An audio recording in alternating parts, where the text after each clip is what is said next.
জুমার দিনে দোয়া কবুল করার একটা মুহূর্ত আছে। এই মুহূর্তটা নিয়ে ওলামায়ে কেরামের মধ্যে দুটা মত পাওয়া যায়। একটা হলো ইমাম খুতবা শুরু করার পর থেকে নিয়ে নামাজ সালাম ফেরানোর আগ পর্যন্ত এই সময়টুকু দোয়া কবুলের সময়।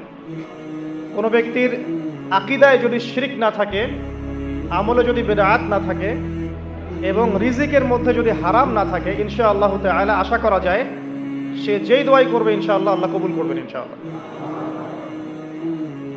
আরেকটা মত হচ্ছে জুমার দিনের দোয়া কবুলের সেই কাঙ্ক্ষিত মুহূর্তটা হচ্ছে আসরের সালাত, অর্থাৎ বিকেল থেকে নিয়ে মাগরিব সূর্য অস্ত যাওয়ার আগ পর্যন্ত। আসরের পর থেকে মাগরিব পর্যন্ত এই সময়টুকু আমরা জিকির আজগার দোয়া এবং তাসবিহ তাহলিলে কাটানোর চেষ্টা করবো ইনশাআল্লাহ তাআলা। এই সময়টুকুর মধ্যে আমরা যে দোয়া করব ইনশাআল্লাহ আযজা ওয়া জাল্লা আল্লাহ পাক কবুল করবেন ইনশাআল্লাহ। উমর রাদিয়াল্লাহু আনহু ঠিকই বলেছিলেন আজকে থেকে এই 1400 বছর আগে যে ইসলাম ধ্বংস হবে যখন দেখবা তিনটা বিষয় সমাজে চলছে।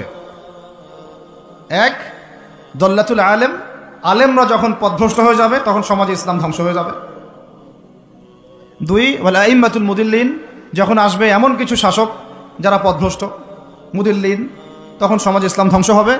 আর ওয়াল মুনাফিকিন ফি জিদারি কিতাবিল্লাহ, যে মুনাফিকরা যখন আল্লাহর কিতাব নিয়ে বাকবিতণ্ডা করবে, মুনাফিকরাই বাকবিতণ্ডা করবে যে আমরাই বেশি বুঝি ইসলাম, তোমরা বোঝো না। আর বাংলাদেশে টকশোয়ের সংস্কৃতি চালু না হলে আমরা এটা বুঝতে পারতাম না যে আসলে হাদিসটা সত্য।